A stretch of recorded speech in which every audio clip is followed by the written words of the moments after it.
I want you to take your Bibles and find 2 Samuel chapter number 12. And I'm going to do something just a little bit different this morning. I'm going to read my text, and then I'm going to have Mrs. Fellure sing a song that I've asked her to sing this morning, and then preach a bit of an unusual message for a Sunday morning. I was telling somebody before the service, I actually prepared this sermon, I don't know, 3 or 4 months ago, I guess it was. I was getting ready to preach it, and something happened in our church.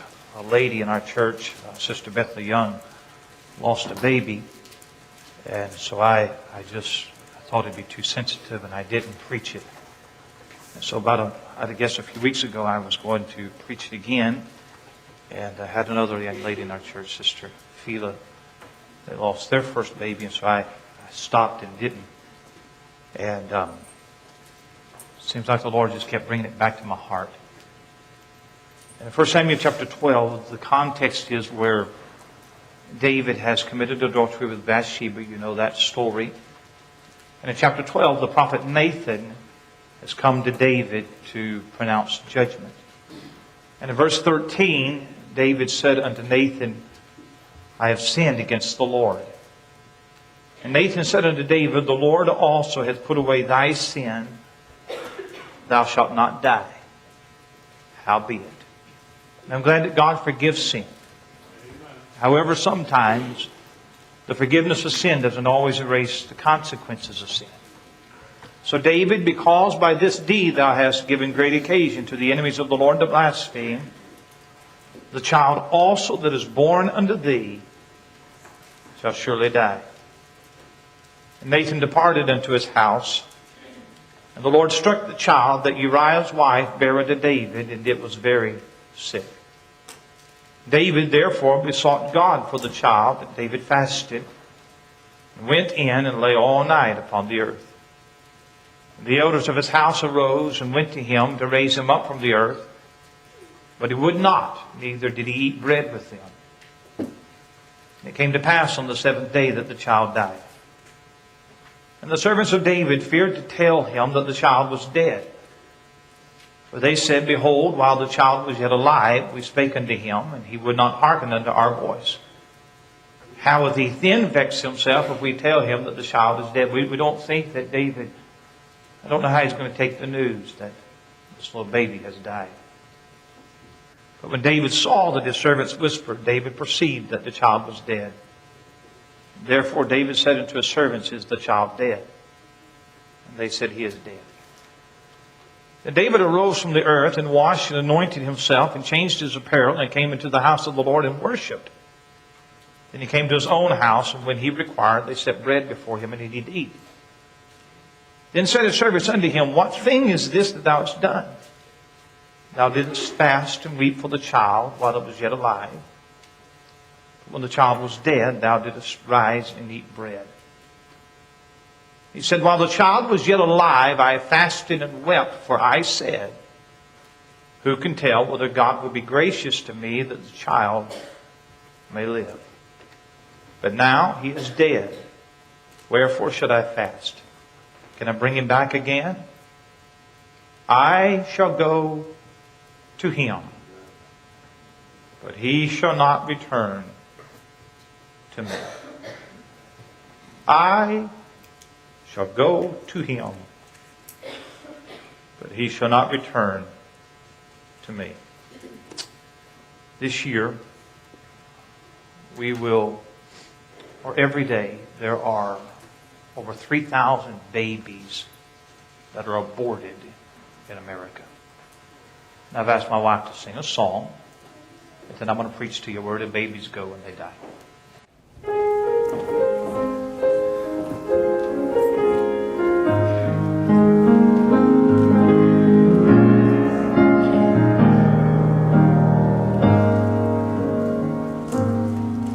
She will never see the beauty of a sunrise, nor pick a flower blowing in the wind. She will never climb up to sit on Daddy's knee.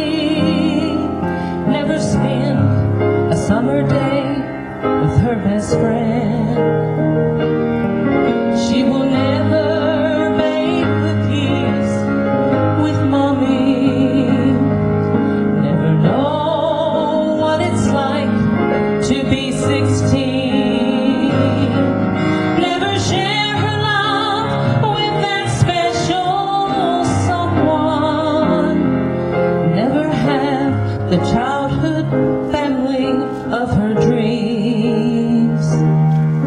He will never celebrate his first birthday. You'll never hear him call your name out loud. He will never run across a grassy meadow or be the little boy who makes you proud. He will never go fishing with Daddy, nor have the joy of buying his first car. He will never get to father his own family, nor hear his little boy wish upon a star. Day by day and one by one, we're killing our future. By the thousands every day across this land. Can you tell me what has happened to America?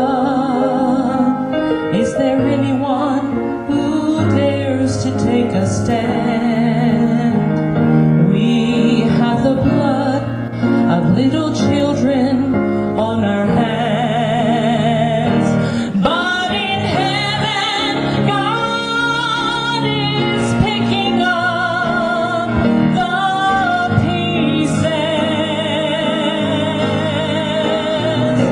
of the countless treasures we have thrown away, while slowly he's remolding and reshaping those precious little helpless lumps of clay. So lovingly he holds them in his hand. Only God knows just what they could have been.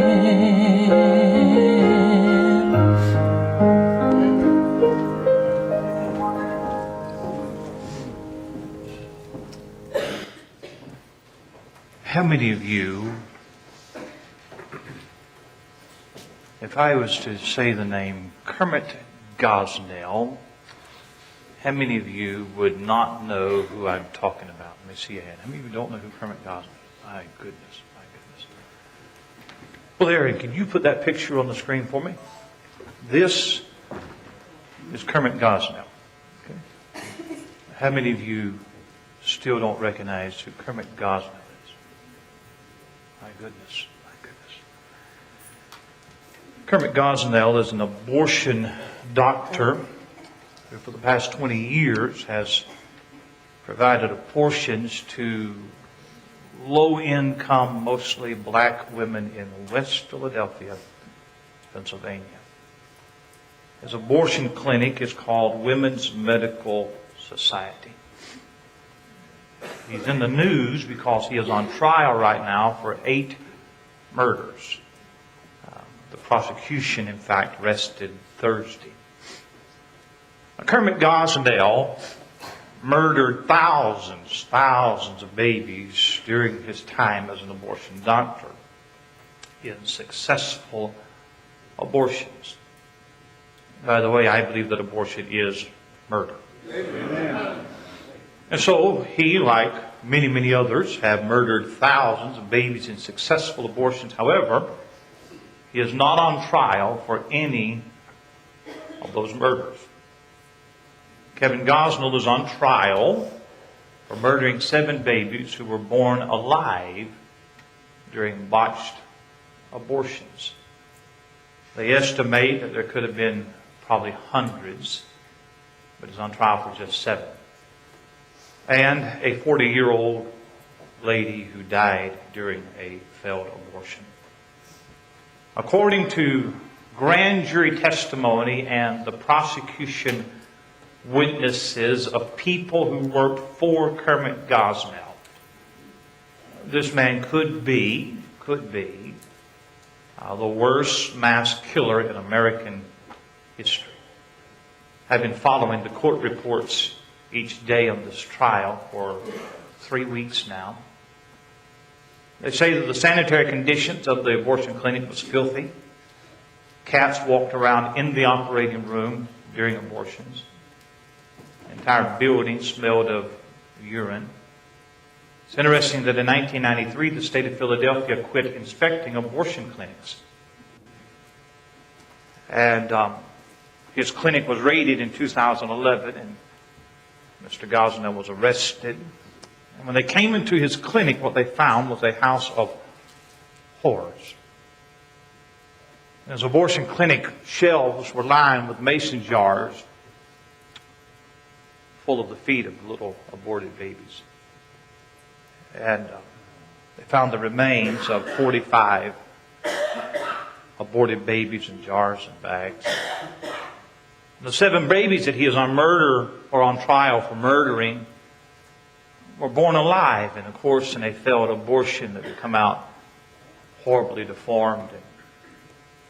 And the way that, according to testimony, what he is being tried for, is the way that they would kill these babies is that they would jab scissors into their neck and snip the spinal cord.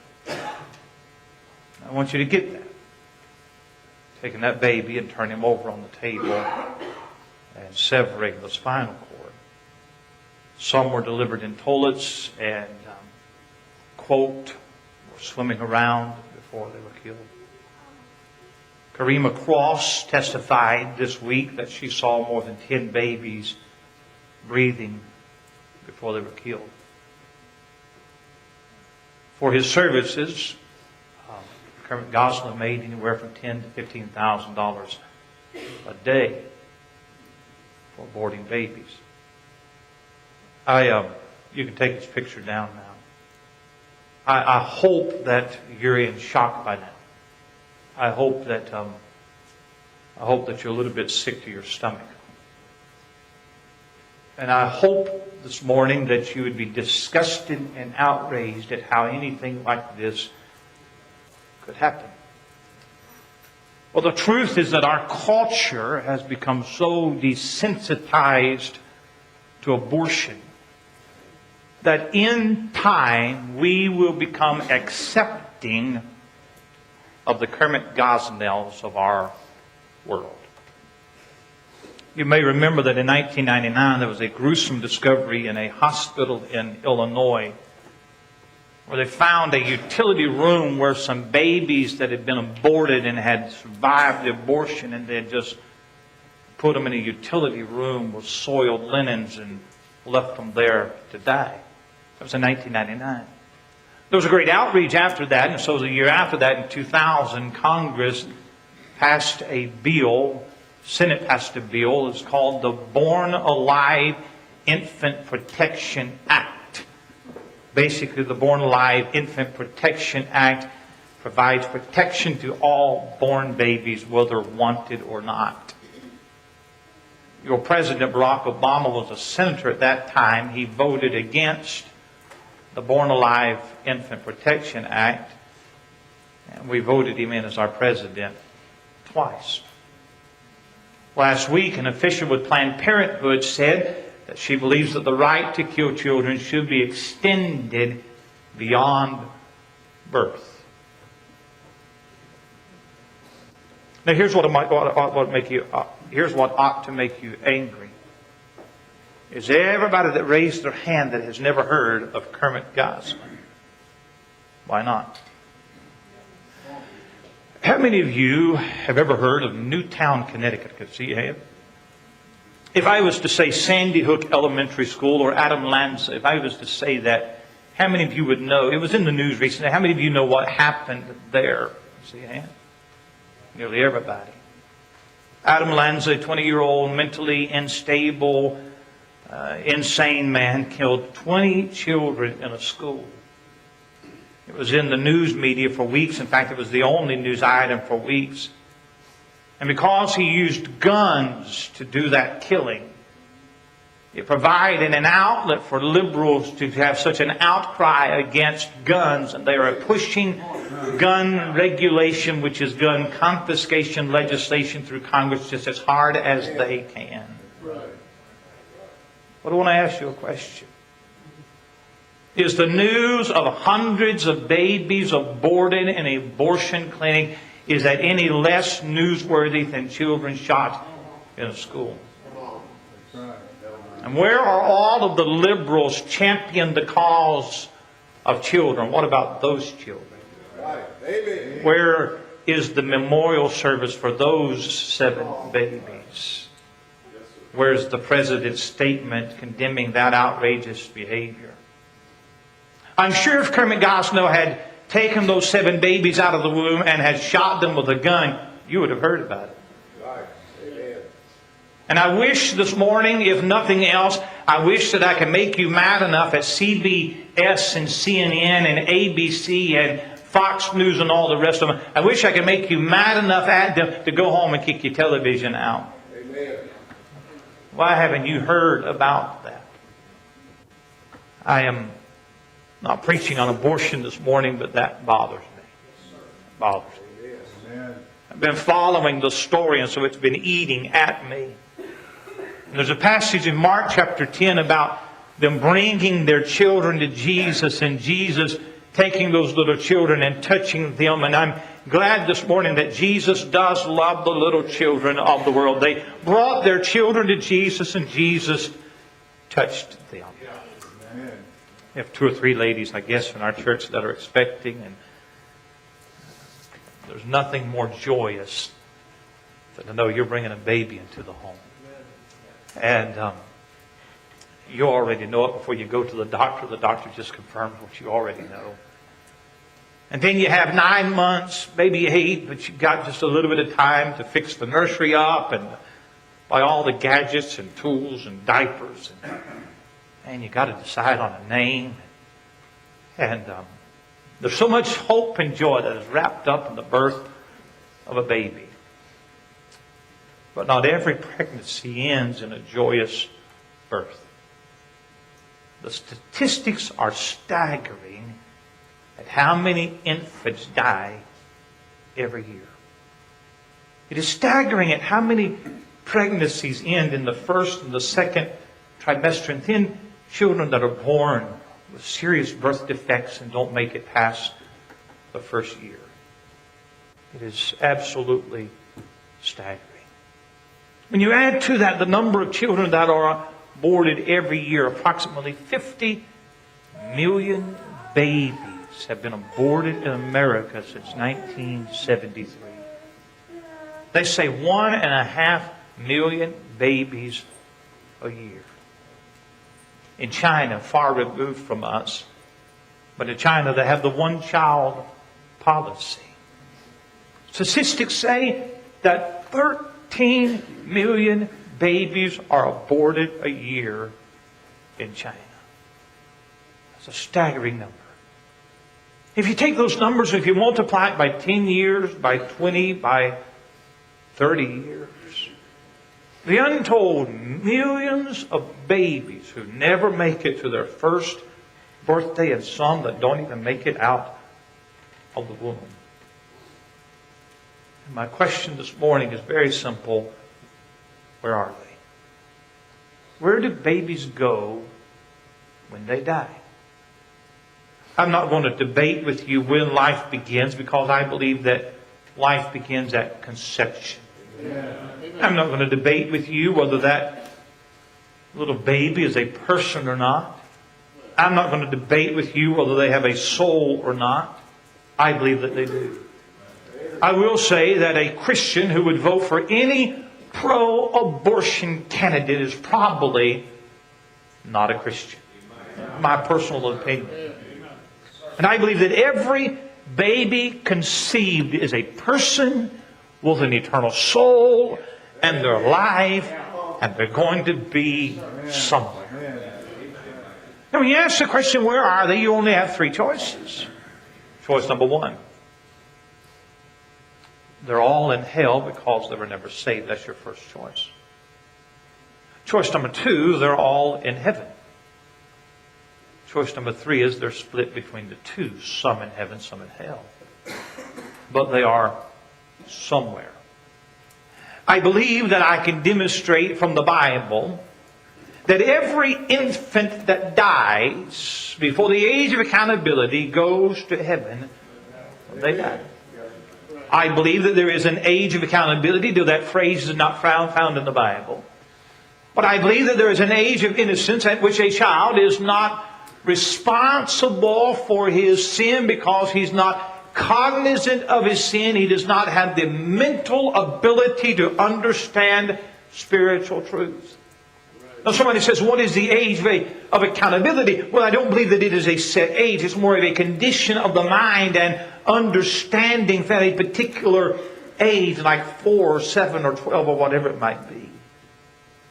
I believe that a person must have a sufficient or a mature understanding of salvation. They will have imperfect knowledge, but they must have a knowledge of right and wrong. That's sin, and be able to understand the basic doctrines of salvation. Deuteronomy 1 and verse 39, Moses said, moreover, your little ones, which ye said should be a prey, and your children, which in that day had no knowledge between good and evil. I visited the nursery during Sunday school, and those little babies, they don't know right from wrong. Isaiah 7 and verse 17, for before the child shall know to refuse the evil and choose the good. It's an age of innocence. And a person who has not reached that maturity or has reached that knowledge, they're not saved, but I do believe that they are saved. I don't believe that God will send a person to hell who does not have the mental ability to accept or reject Christ. They're innocent. They haven't been saved. They have the sin nature, but they don't have the conscience of their sin. I would include every baby who never made it to birth. I would include every little infant in our nurseries. I would even include mentally handicapped children or adults who cannot comprehend gospel truths. We're going to look at some of verses this morning. Would you go to Romans chapter 7? Romans chapter 7. I know that this is unusual for a Sunday morning, but this has been burdening my heart for some time now, and I have to get it off of my heart. Romans 7 and verse number 7, a great passage of Scripture. I'll read it slowly. I want you to think about what Paul is saying. Romans 7 and verse 7. What shall we say then? Is the law sin? God forbid. Nay, I had not known sin, but by the law. The law, when I understand the law and what God requires, that gives me knowledge of my sin. He gives an illustration of that. I had not known lust, except the law had said, thou shalt not covet. But sin, taking occasion by the commandment, wrought in me all manner of concupiscence. For without the law, sin was dead. Now watch verse 9. For I was alive without the law once. But when the commandment came, sin revived, and I died. I believe that's the state of little babies. They have no knowledge of the law. They have no knowledge of the law. And until the law comes, they don't know sin. Would you look in Revelation chapter 20? Revelation chapter 20. Just going to show you some verses this morning. Revelation chapter 20 is the great white throne judgment. This is the final judgment here. Revelation 20 and verse number 11. I saw a great white throne, and him that sat on it, whose face the earth and the heaven fled away, and there was found no place for them. And I saw the dead, small and great, stand before God. And the books were open. And another book was open, which is the book of life. And the dead were judged out of those things which were written in the books, watch this, according to their works. I don't know how that happened, but I believe that God has a record of every sin that every sinner has committed, and they will be judged for that record. Now, if you've ever been saved, Jesus has been judged for your sins, and so you won't be judged.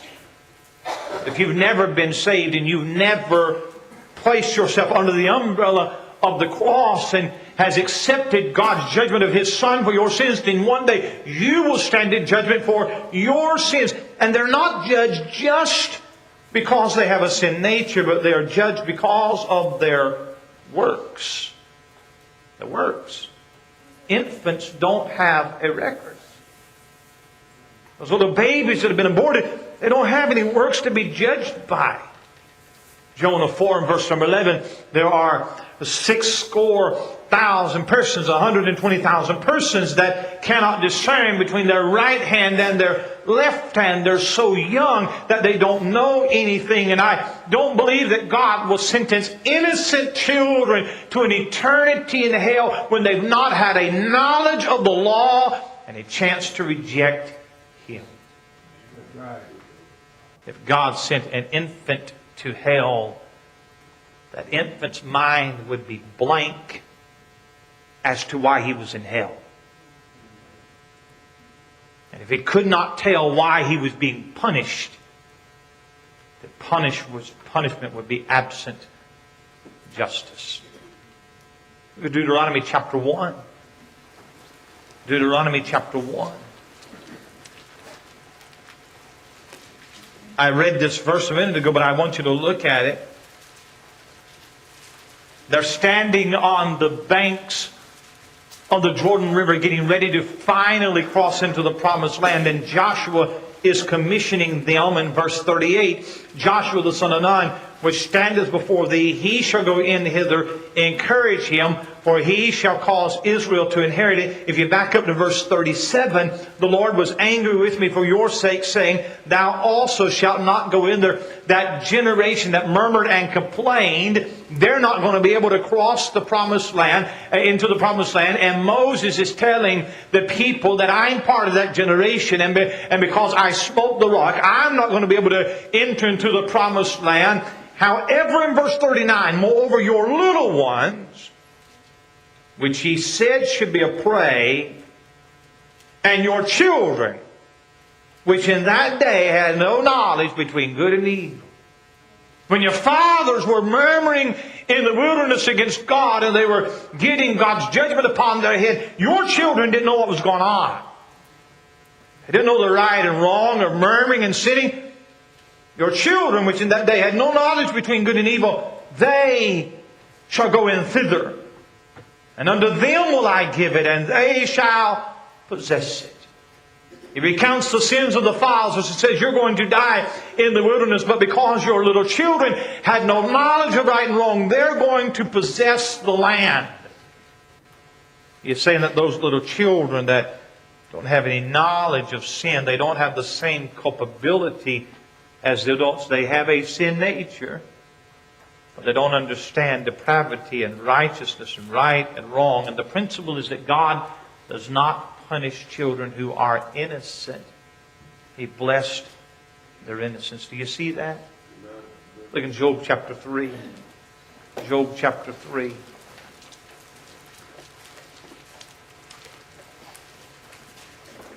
The book of Job chapter 3, Job has just come through these awful experiences and calamities that you and I are familiar with in his story. In chapter 3, he opens his mouth to speak. This is Job's assessment of where his life is at this juncture. In verse 1, after this, Job opened his mouth and cursed his day. He's not feeling well. And Job spake and said, let the day perish wherein I was born, and the night in which it was said there was a man-child conceived.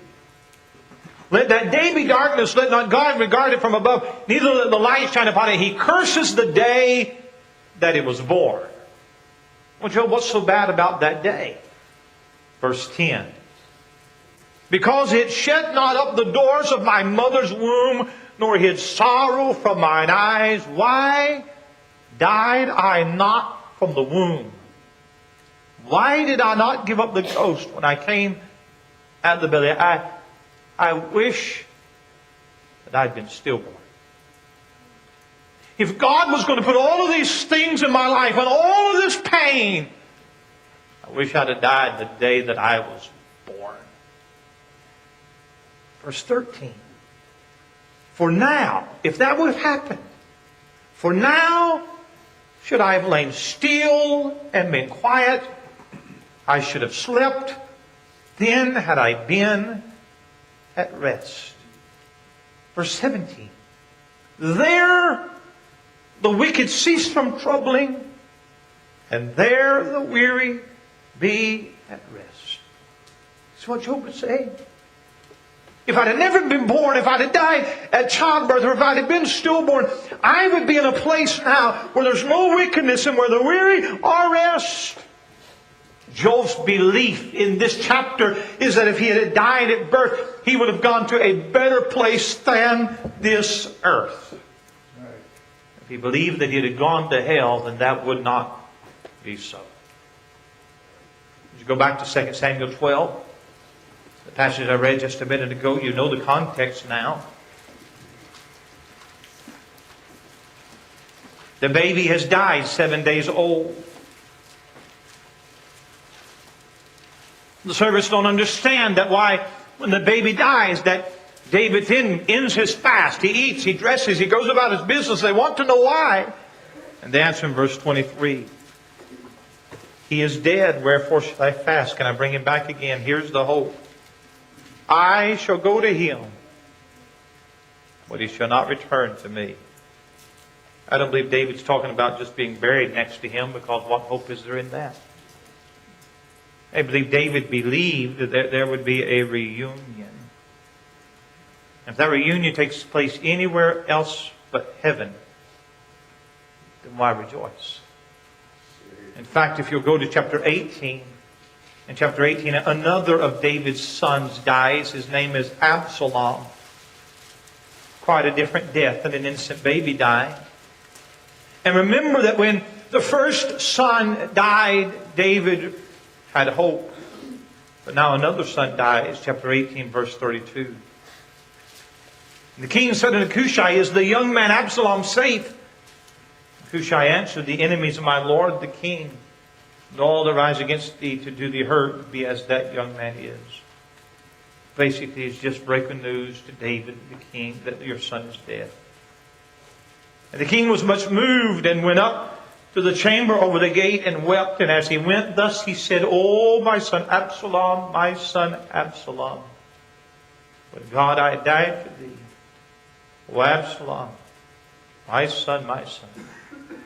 In chapter 12, his 7-year-old baby dies, and he stops mourning. In chapter 18, an adult son dies, and he begins to mourn. I believe the reason why is he knew where both of them were. He knew there was hope of reunion with that little baby, but probably not so with Absalom. Matthew chapter 18, one final verse. Matthew chapter 18.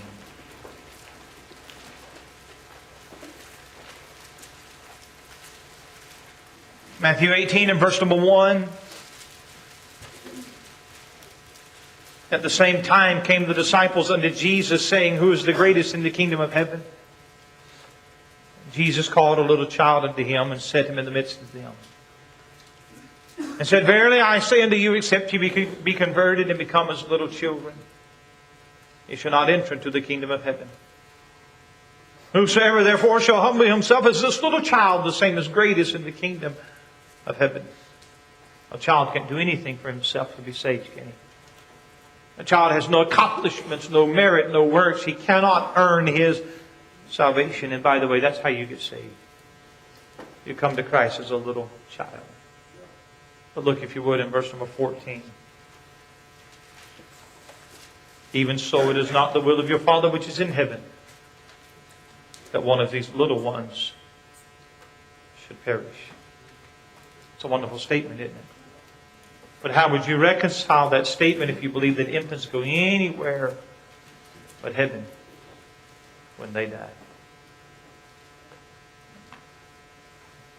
The last couple of weeks I have been bothered by the Kermit Goslin story. Why is there not an outrage against that like there is an outrage against the Boston bombers?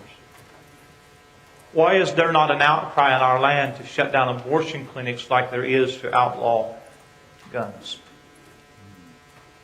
Why doesn't your liberal news media tell you the story? Is not the murder of 7 babies in an abortion clinic newsworthy? If you'd have taken those 7 babies outside the abortion clinic and on the steps of the abortion clinic murdered them, it would be all over the news. If you'd have shot those babies with a gun, you would have heard of Kermit Goslin. I'm bothered by that. And here recently I've been bothered by the babies that we've lost in our church recently. We've had 3 ladies in our church, I think just this year. There's lost babies and it breaks my heart.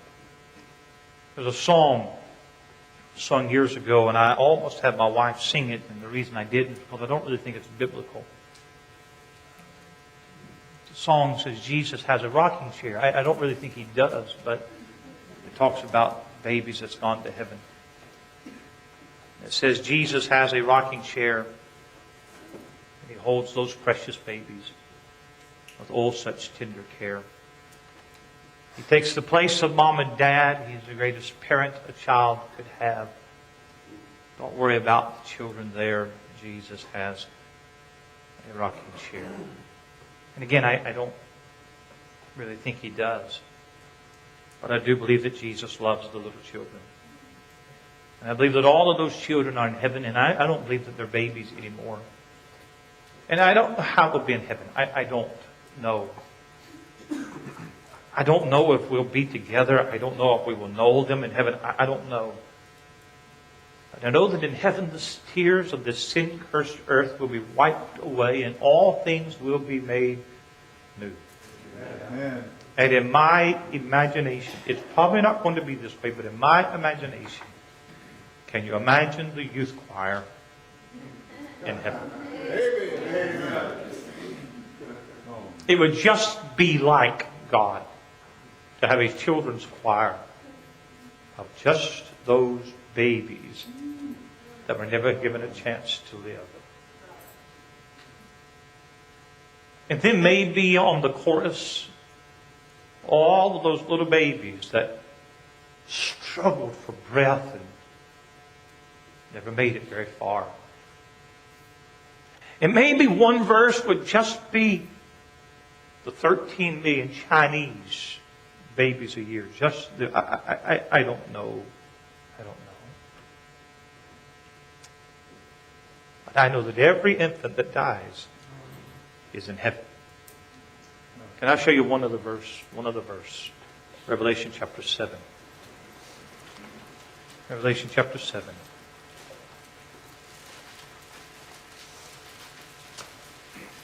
Revelation chapter 7 is a heavenly scene. It is all the redeemed around God's throne. And in verse number 9. After this I beheld, and lo, a great multitude which no man could number, of all nations and kindreds and people and tongues, stood before the throne and before the Lamb, clothed with white robes and palms in their hands, and they are worshiping God. Heaven will be populated with people from every people group, every nationality, every kindred, that's family, every tongue, that's language. Did you know that right now there are people groups who have never been reached with the gospel? Did you know that right now there are dialects in Brazil and Bolivia and Africa and even New Guinea where nobody has ever preached the gospel in that language? And as far as we know, there are tribes of people, there are groups of people, there are kindreds, there are tongues where nobody has ever trusted Christ. So how is it possible that out of every tongue, every kindred, every nation will be in heaven? The standard answer to it is that Christ will not come back until we've preached the gospel in every corner of the earth. If that is so, then you cannot say the coming of Christ is imminent. There are still things that we have to do before He can come back. I think He can come back today. Amen.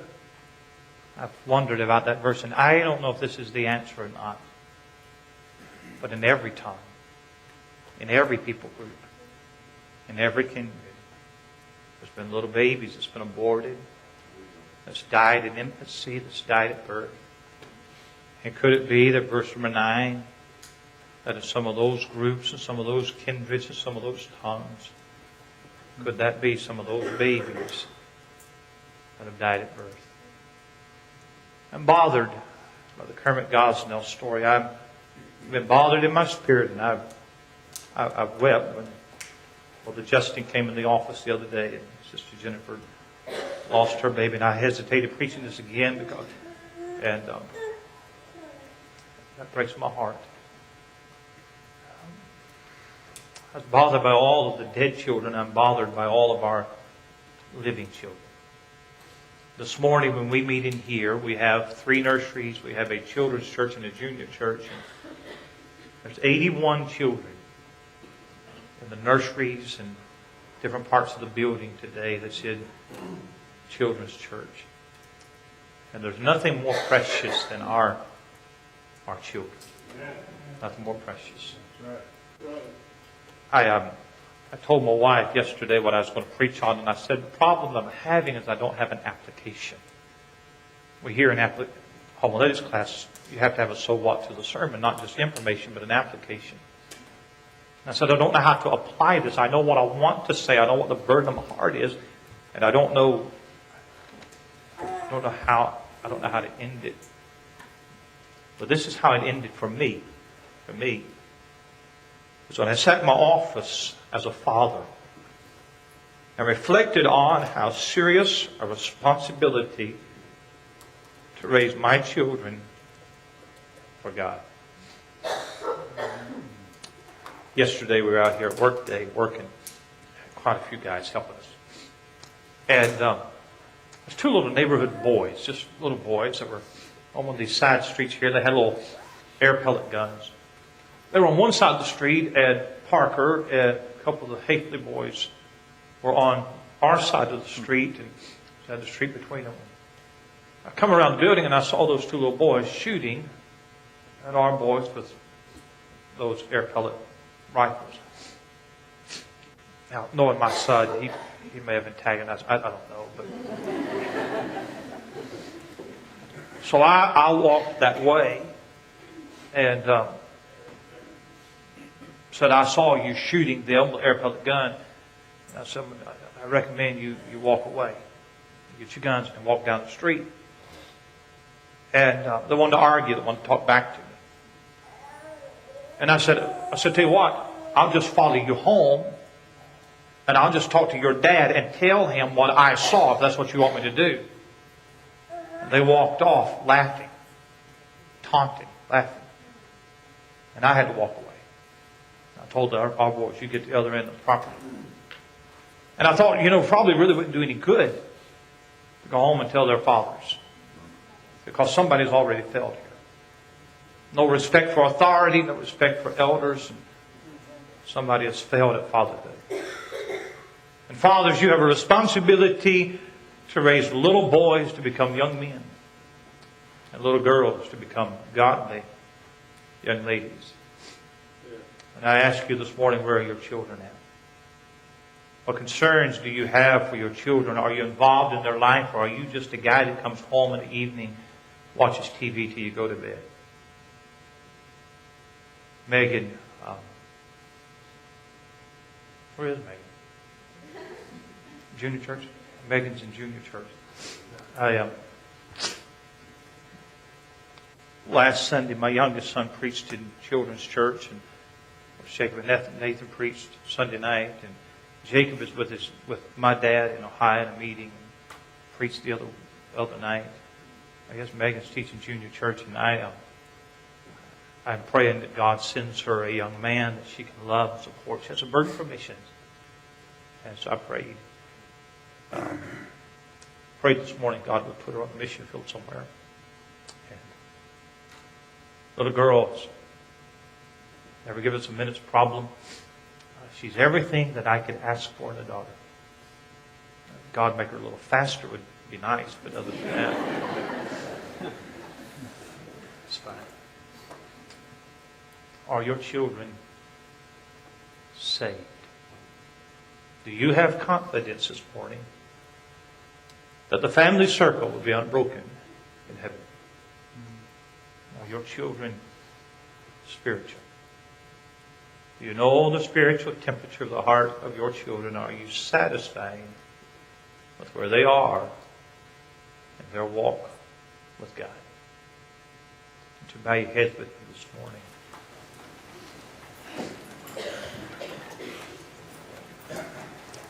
They brought their children to Jesus, and Jesus touched them. He touched them. And I want Jesus to touch my children too.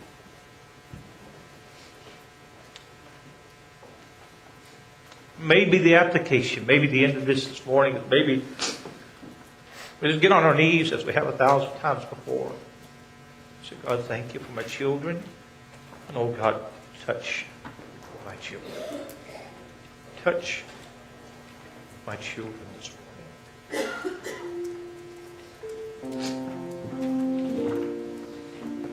Young families, you have a chance to do it right. You've got a chance before children come into the home to establish this is how we're going to live. This is the way we're going to operate. This is what our home is going to be. And then when God brings little children into that home, you and your wife or your husband on the same page and raising these kids for God's glory.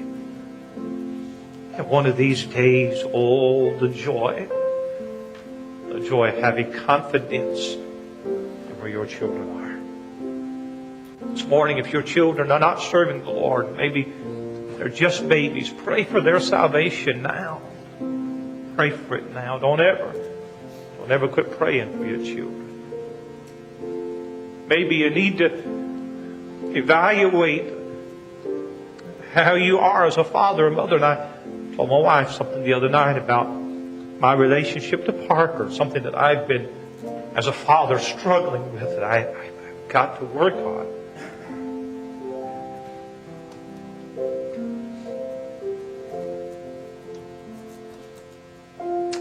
Several folks are at the altar this morning. If you need to come, you're welcome to come at any time. If you need somebody to pray with you, somebody to help you, somebody to talk with you, be glad to. Glad to. If you're here this morning, you've never been saved. I've not preached the salvation message, but I do a lot. If you're not saved this morning and the Holy Spirit's tugging at your heart right where you sit, you simply call upon Him. Lord Jesus, I know I'm a sinner. And I know you're the Savior. I accept what you did on the cross of Calvary for my sin. And I ask you to forgive me and come to my heart. He'll save you right where you are. Why don't you do that this morning?